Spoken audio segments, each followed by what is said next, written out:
വീണ്ടും ഇന്ത്യയോട് ഇടഞ്ഞ ബംഗ്ലാദേശ് മുൻ കരാർ പ്രകാരം 50ഓളം ജഡ്ജിമാർക്കും ജുഡീഷ്യൽ ഓഫീസർമാർക്കുമായി ഇന്ത്യയിൽ നടത്താനിരുന്ന പരിശീലന പരിപാടി ബംഗ്ലാദേശ് റദ്ദ് ചെയ്തിരിക്കുന്നു.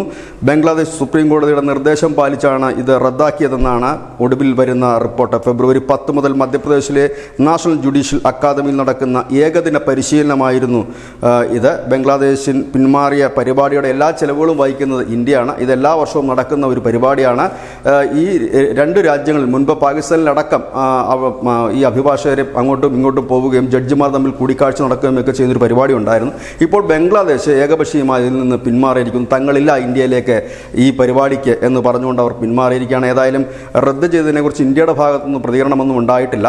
ഇത് ബംഗ്ലാദേശിൻ്റെ ചെലവിലല്ല, ഇന്ത്യയാണ് ഈ മധ്യപ്രദേശിലെ നാഷണൽ ജുഡീഷ്യൽ അക്കാദമിയിൽ വെച്ച് ഈ ഒരു പ്രോഗ്രാം നടത്തുന്നത്.